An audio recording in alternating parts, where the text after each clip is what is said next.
Welcome to The Economist Next Door, a podcast where we make complex economic ideas accessible. No PhD required. The problem is government spending. It's not that you're not bringing enough money in.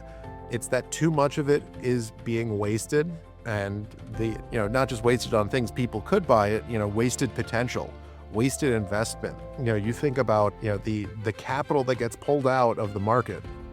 Buchanan called it like chopping down apple trees for firewood. You're reducing the yield of the orchard forever. That paints a stark picture, because you're taking money, you're taking things out of private use. You're really jeopardizing people's standard of living. Do billionaires avoid paying their fair share? It's a common refrain, and it's led to a surge in calls for governments to tax the wealth, not just the income, of the ultra-wealthy. Unfortunately, as we often see in politics, bad ideas always find a willing sponsor, usually someone who stands to gain regardless of the collateral damage to the rest of the economy. The latest case study is the push for a wealth tax in California. In a classic example of public choice theory, a powerful union is driving this proposal, knowing they'll be the direct beneficiaries of the new tax revenue. Today, I'm joined by my AIER colleagues Tom Savidge and Julia Cartwright to pull back the curtain on why wealth taxes are not just radical, but fundamentally destructive. Let's dive in. Well, welcome to another episode of The Economist Next Door. I am joined by two of my colleagues, Julia Cartwright and Thomas Savidge, who are both research fellows here at AIER with me.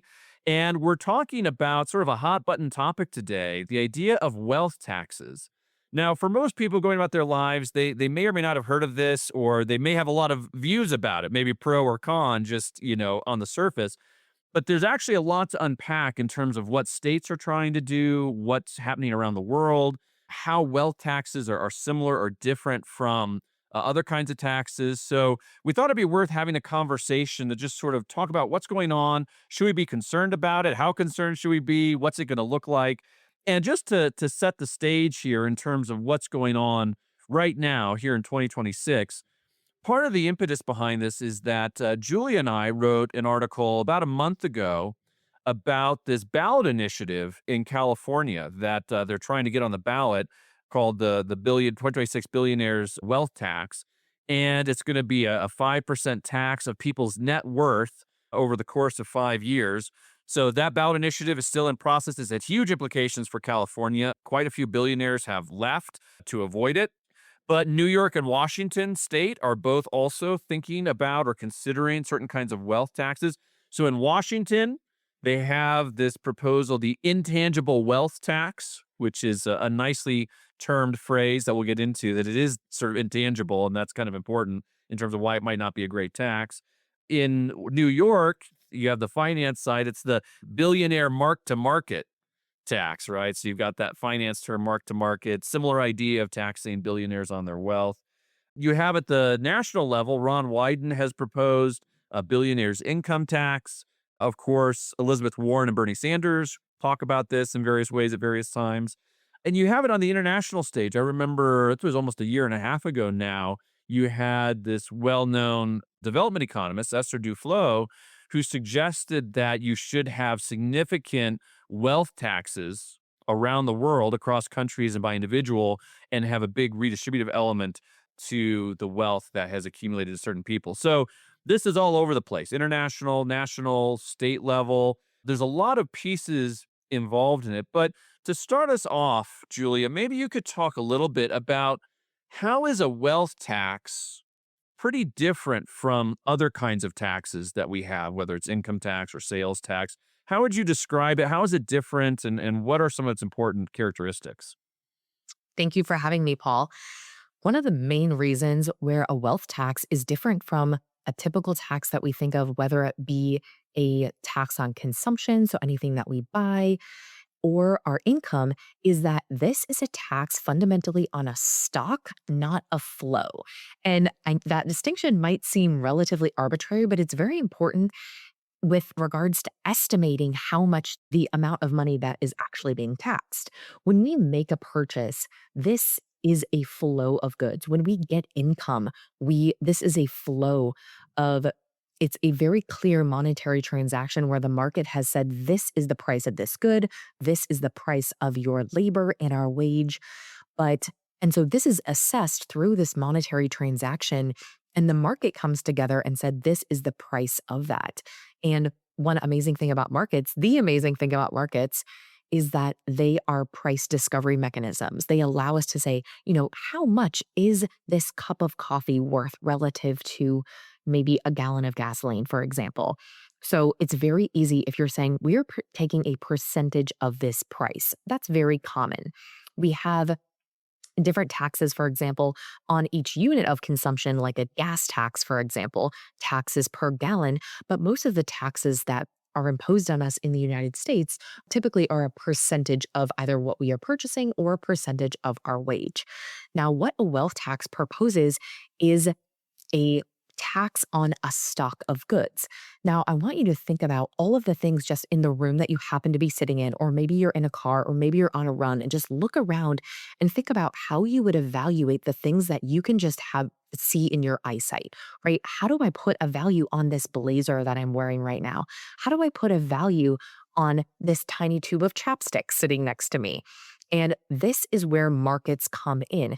If you've purchased a good, how much depreciation has that good been subject to, right? This chapstick is used. This is not the same price that it would be if I was buying a new tube of chapstick. There are other components of things that you buy that depreciate. There are certain things in your home that are actually appreciating. Maybe some valuables, maybe some expensive cars, maybe some collector's items. So, in order to fundamentally tax somebody's wealth, it requires an assessment of the value of everybody's goods. And if anybody has had any valuation of even a piece of art or their home, you know that it's subject to a lot of discretion. If you have a just an assessment of your house, for example, there's a lot of debate on how much that house is actually worth, quote unquote.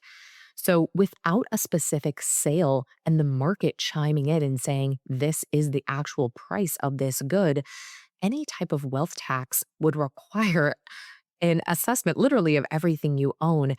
And that's just an incredibly difficult task to do if there isn't a explicit sale of those goods. That's great. Well, and I think you highlighted one of the really important words you said is the transaction, right? Are we taxing transactions, things that have occurred, versus are we trying to tax something a little bit more intangible? So, Tom, you know a lot about how states have tried to tax money over the years. They're always looking. Politicians are always looking to raise more revenue. Maybe you could extend that what Julie was talking about, like the importance of transactions or how we think about accounting, reporting income and traditional ways of taxing that and how different this kind of a tax would be. Oh yeah, that's a great point. And Julia, I love that you brought up the difference between income and wealth. Income, as you mentioned, is the flow, the money that's coming in. When we're filing our taxes, it's tax season right now and tax day is coming up.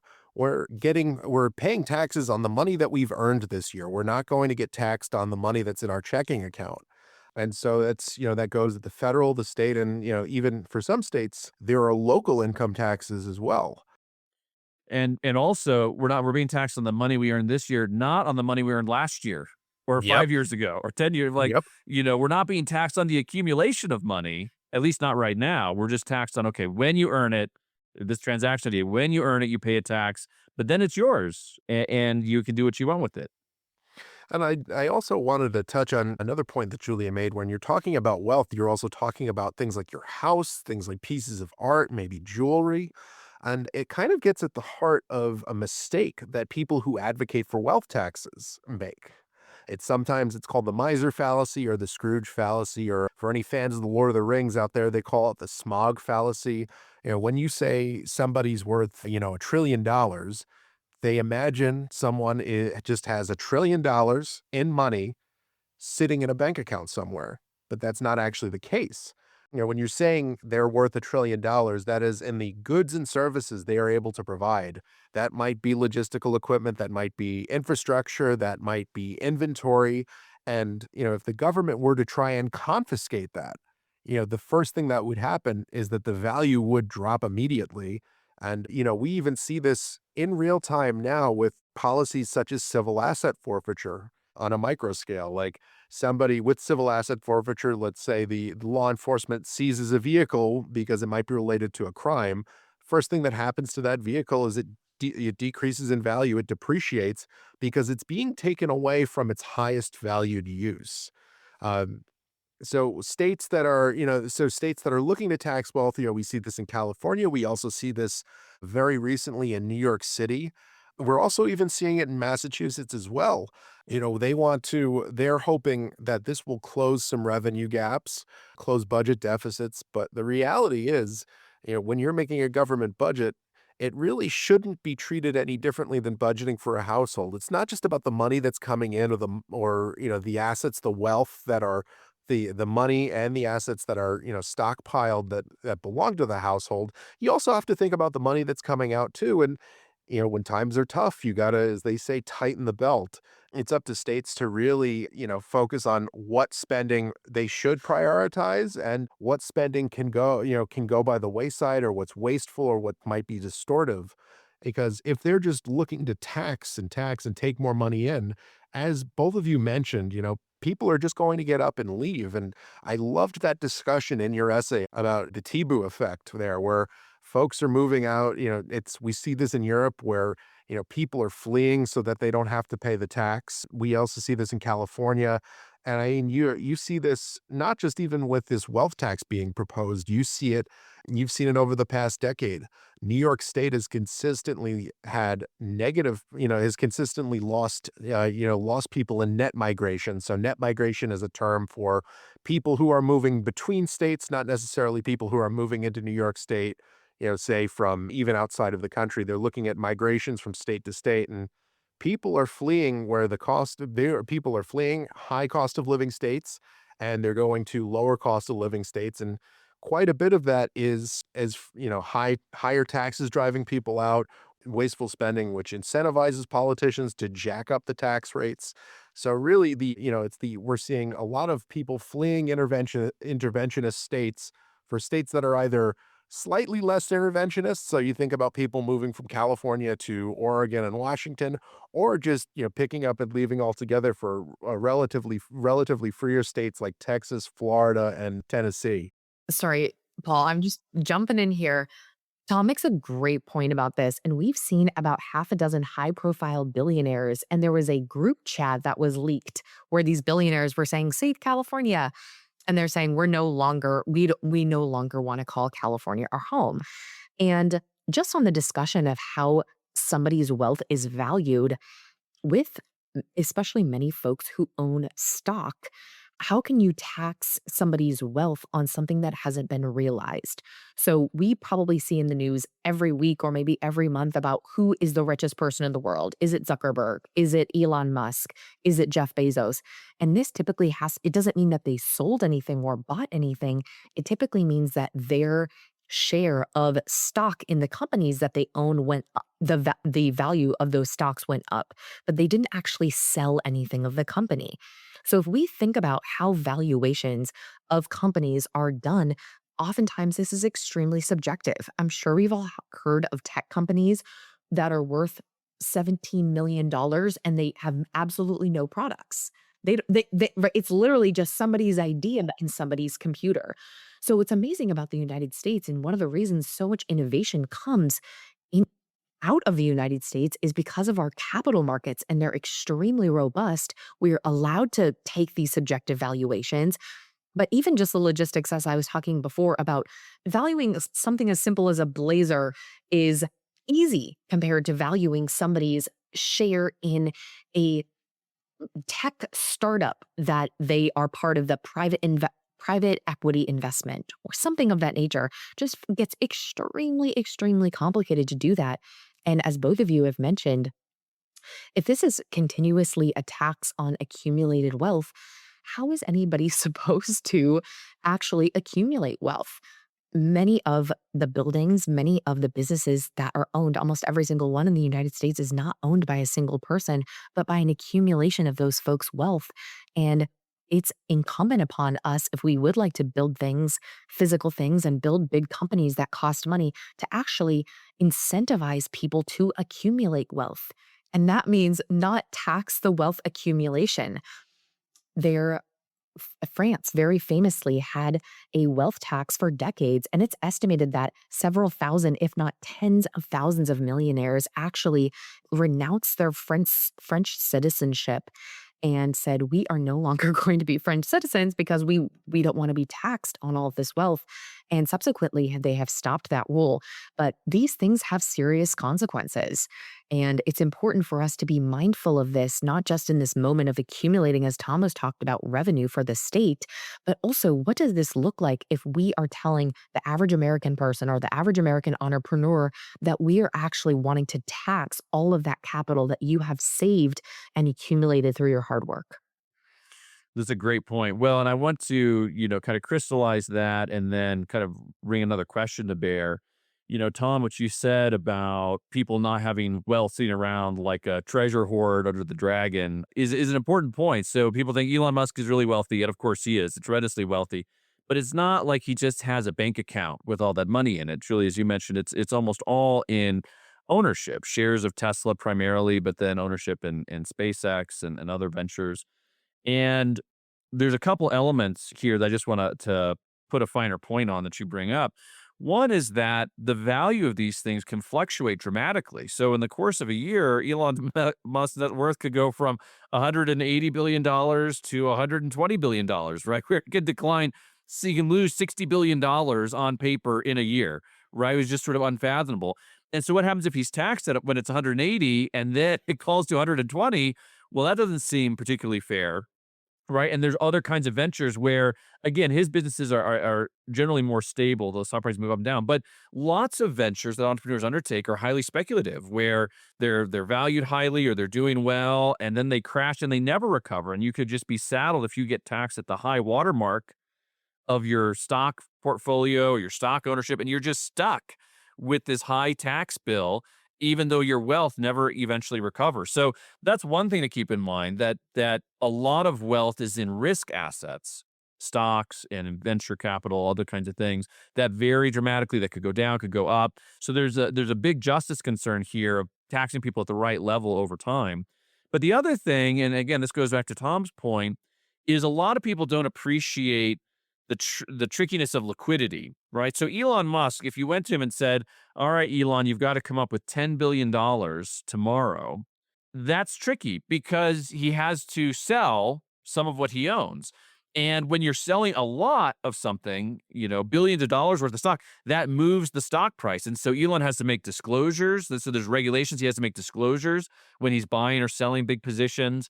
It can move the price of the stock, which can then drive down his net worth on paper. So it's not, even though he's worth, let's say, $150 billion, it's not that easy for him to come up with $5 billion to pay in taxes to the state of California or to whoever it is.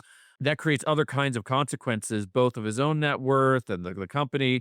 So these are all some challenges here. But I want to bring up an objection that probably a lot of people hear and that I think we should spend a little bit of time with, which is, it's one thing to take ordinary people who are working and saving in their 401k, they're putting some money away each year and slowly saving. And to tax their wealth is to basically tax their income again, right? They got taxed when they earned it, then you're taxing it again later and whatever gain on it. But the super rich, Elon Musk, Jeff Bezos, Mark Zuckerberg, those guys, all of their wealth, right? 98, 99% of it is not because of income in terms of wage income. It's all equity, it's all ownership, it's this super wealth. And there's this concern, there's this phrase that I hadn't heard before that I just came across, the buy, borrow, die strategy, right? Which is that, yeah, if you're super wealthy, you have all these stocks. What wealthy people do is they take out loans against their assets in order to spend money, because when they sell their assets, that triggers capital gains, that triggers other kinds of events. So, could either of you comment, is this a loophole? Is this a problem? Are billionaires not really paying a lot of taxes? Do they get this kind of free ride because they can borrow against their assets, and then the wealth tax is just a way of getting them to pay their fair share? Well, I'm happy to hop on this, Paul. I think really, especially as a tax code becomes more and more complex, particularly an income tax code, people will look for escape hatches and loopholes to avoid paying. And that has been the case. That is basically the story of the income tax code here in the United States. Is it a problem? If it's legal, I don't see it. I don't see it being a problem. But really, I would say the real problem again is that complexity in the tax code. You need that simplicity. But as far as are the super wealthy paying enough? I think they are paying the lion's share of income taxes. When you look at the IRS data and you look at the breakdown of tax brackets and what portion is being paid, what portions are being paid by certain income brackets. I believe it was at the top 10% of income tax filers are paying more than half of the income tax bills. And, for the compare that to the quality or the amount of public services that they're definitely not getting their money's worth. And this comes back to a key idea in economics, the opportunity cost. What's the next highest valued use of that money? Whether you're a billionaire, you're among the super wealthy, or you're just an average Joe, getting by. You think about the money that you're paying to in taxes, you're thinking about the money that gets pulled out of your paycheck. Think about the next highest valued use of that money. What's the first thing that pops into your head when you think, "What could I have used that money for?" And, if you do that long enough, your blood pressure ends up going up, so I don't advise doing that often. Especially not in But tax season. exactly, yeah, and so I would say too, the problem there is, one, it's the extremely complex tax code. And, the way to address the way to address this policy problem is not to add complexity, not to add another layer where people are essentially, like you said, getting taxed twice. You get taxed when the money comes in, and then you get taxed with the money as it either appreciates or, even if it's just sitting there. Well, I would say, it's there are, U.S. history, especially over the income tax code, is littered with stories of people finding ways to, somebody investing in municipal bonds, tax exempt municipal bonds. So they declare, this was, I believe it was the heiress to the Dodge car family fortune. She invested all of her income in tax exempt municipal bonds. And so one of the richest people in the world at the time declared $0 of income and paid no federal income taxes. It's Yeah, because that, of that loophole. life finds a way. Life finds a way, especially when the system's complex. Paul, I want to address your question a little bit with a very quick story, one of my favorites from the 2016 presidential debate between Hillary Clinton and Donald Trump. Hillary Clinton very famously said, "Donald Trump, you don't pay very many or zero taxes." And he snapped back and said, "That's because I'm smart." And it was just this earth shattering moment. And I believe Dave Chappelle even has this in his comedy special about this. And he said that was a huge moment of one of the elites kind of pulling back the curtain and saying, these rules are meant for us, is what Donald Trump was saying there. And as Tom has mentioned, the tax code is extremely complex. Well, why is it extremely complex? Well, it's a manifestation of many rent seeking parties over 100 at least years trying to implement their specific carve outs to the tax code. The tax code, like anything else in government, is subject to a lot of public choice issues. So, a lot of different carve outs for various firms. And as Tom mentioned, you're able to just not be taxed much at all.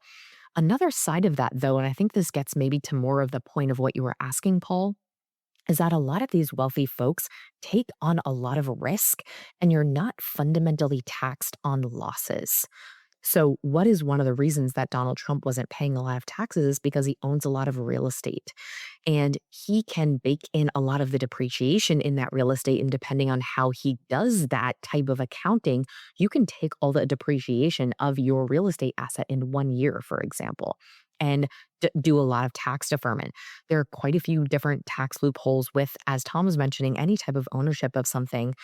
But this is an extremely multifaceted problem. And the the nature of taxation means that it is subject to political persuasion. Who is going to have the biggest influence over how the tax code is written are the most influential, probably somewhat wealthy folks. And this is just something it's a hard, really difficult, right? It's a very difficult problem to tackle, but huge and multifaceted. But making the tax code simpler, I think, is a way to protect it somewhat from a lot of these different carve outs and special interests. And just even any way to do that on the margin, I think would improve this quite a bit. Absolutely. I mean, I think that general point, simplification, is what we should always aim for, making the regulations simpler and fewer of them to prevent the gaming. I think, two things I'll add to this that are worth thinking about, and people bring it up, but it's worth putting again an emphasis on it, is the fact that what really wealthy people build generates unbelievable revenue for the people who work for them and the shareholders and governments. I mean, think about Tesla. So let's say Tesla employs, you know, 100,000 people and they're each paying whatever 50 grand in taxes a year, right? You're talking about, I guess, what does that add up to? $500 million in taxes, income taxes a year. And that's not counting property taxes on land and equipment. It's not talking about sales taxes to customers. Of course, billionaires pay taxes when they buy real estate. So if they own property or multiple properties, they pay lots of property taxes on those. When they buy anything, luxury goods, jets, other kinds of stuff, they pay sales taxes. And then the other piece too on this, again, where you can tell people are a little bit naive when they talk about, well, these billionaires, they just borrow and so they don't pay any tax. They don't think about, well, banks eventually want to be repaid, right? Banks don't make a habit of, I'm just going to continue lending you increasing amounts of money forever, right? There are no loans that are like that. Yeah. Yeah, well, there is interest, of course, but I'm not going to just keep lending you more. The principal must be repaid at some point.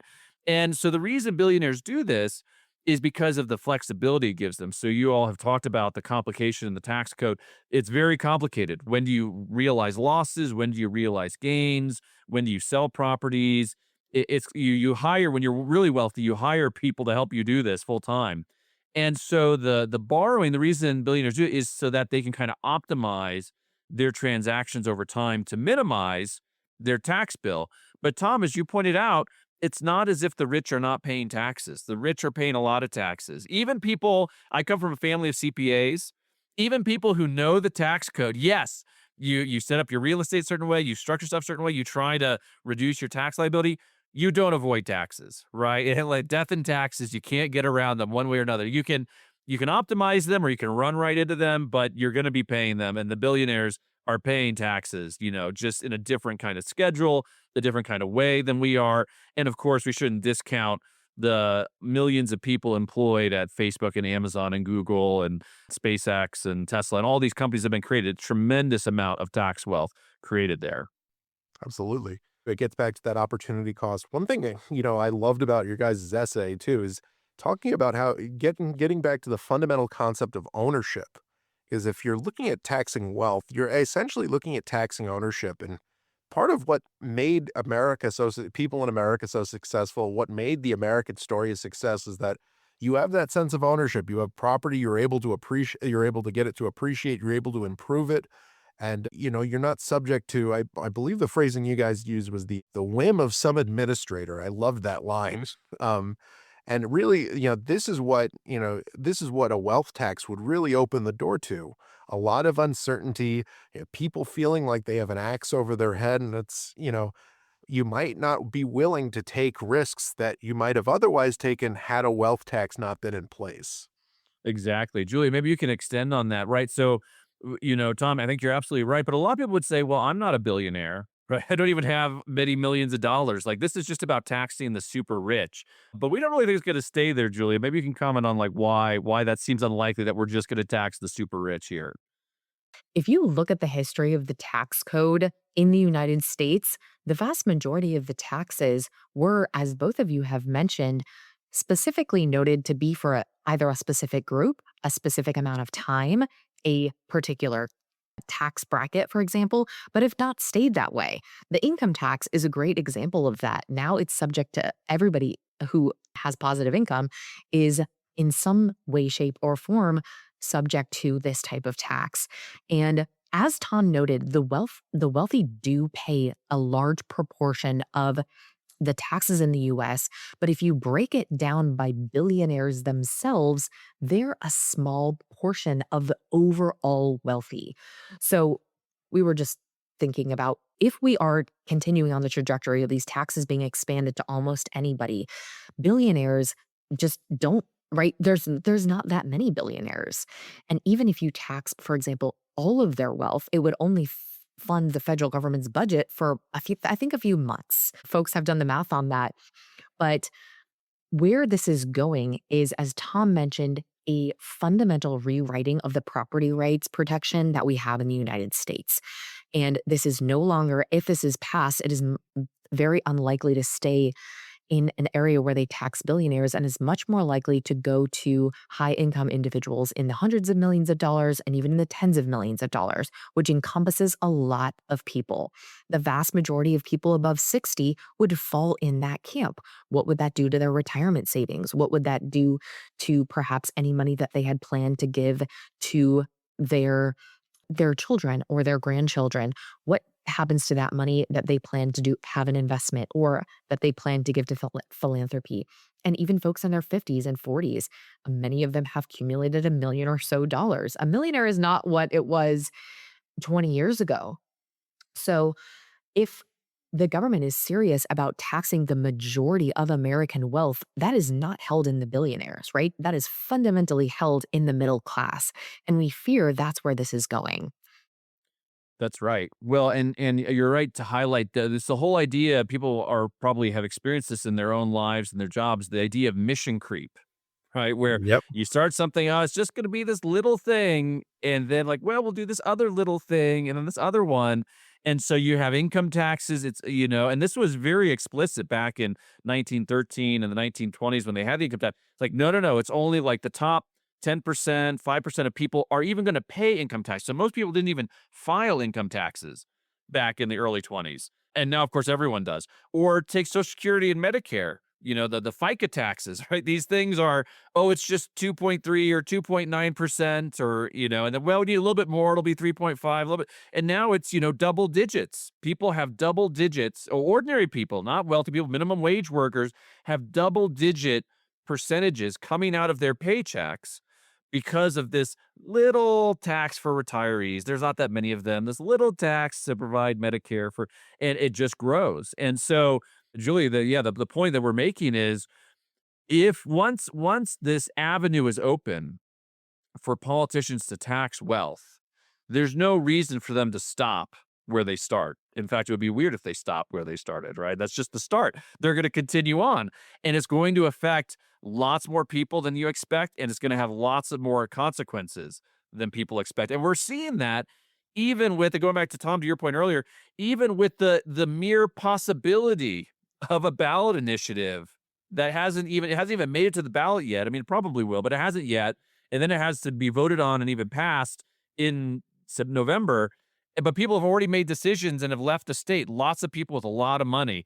And so just imagine this dynamic, play this dynamic out over time. And again, Tom, you know this well, just it's not just wealth taxes, it's high income taxes, it's high property taxes, it's bad governance, whether you talk about Illinois or you talked about New York.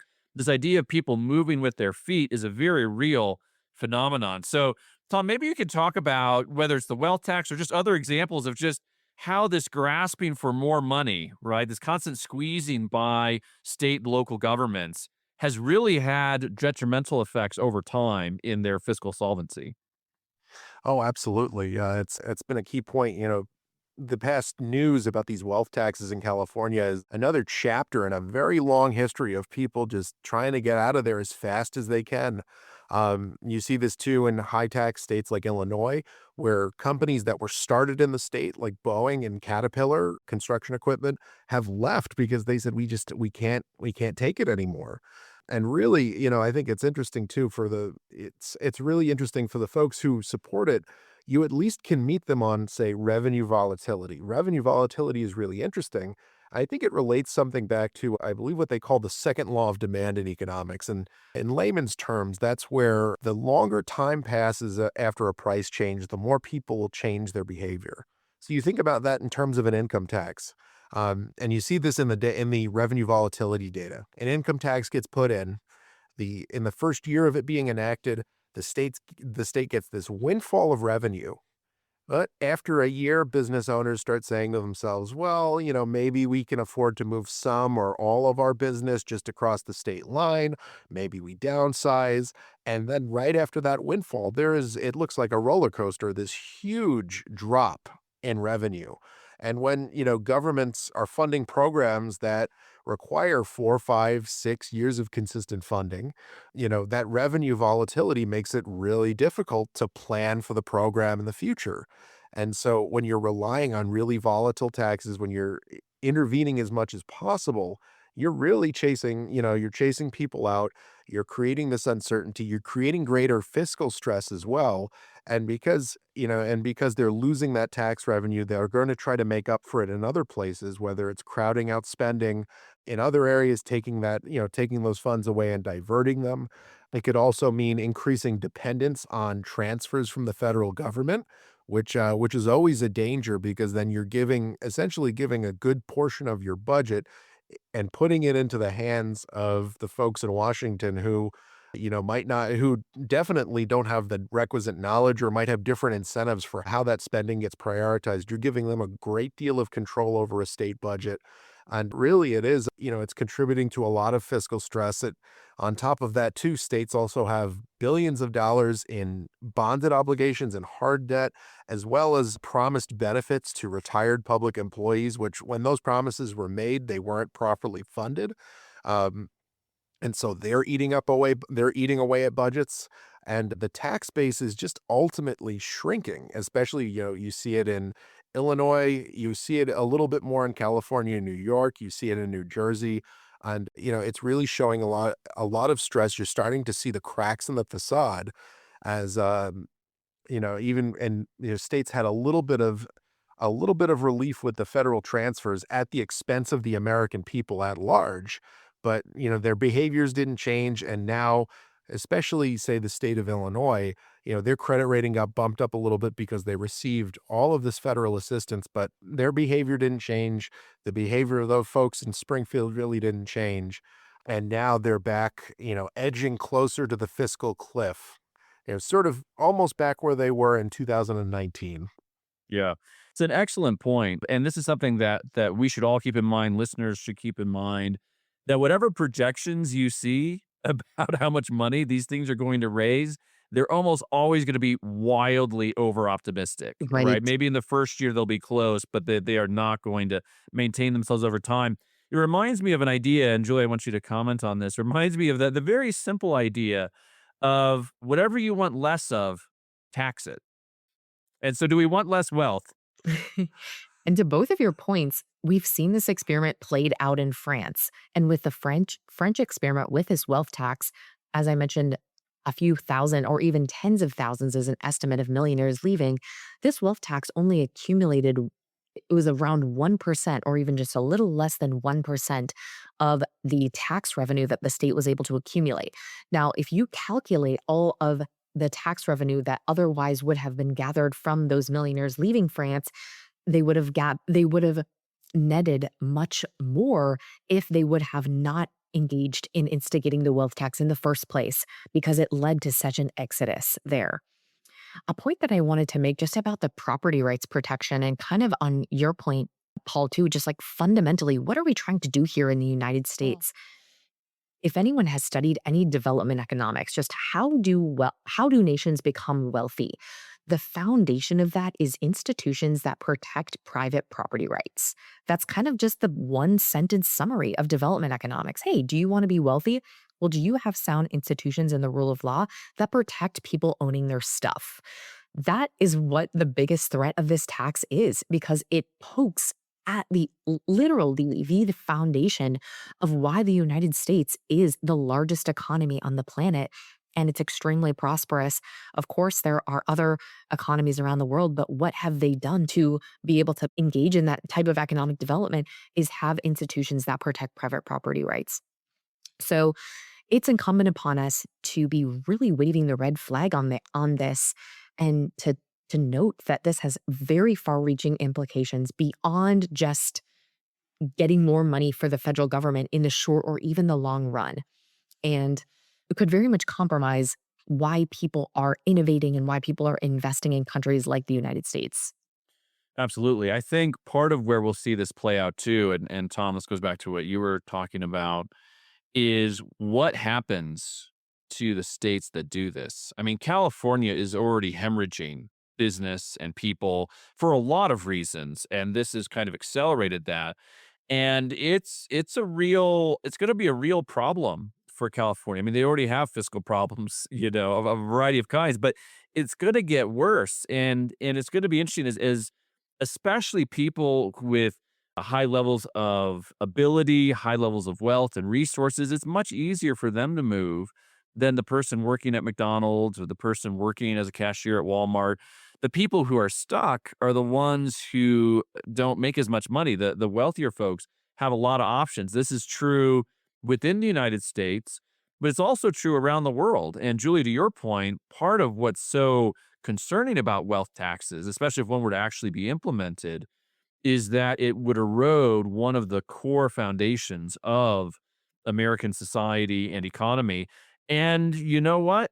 Elon Musk and others have moved from California to Texas. They can move from Texas to Singapore or to Japan, or they have options, right? Again, they may not want to. It might take a lot to push them there, but if you're threatening enough of their wealth, is it worth $10 billion to live in Japan and travel to the United States instead of living in the United States and traveling to Japan? Probably. Okay, so people have these exit options that are really important. Any last thoughts here on thinking about wealth taxes, how people are talking about it, maybe about people's concern? I think people are concerned about the really wealthy. Any last thoughts here?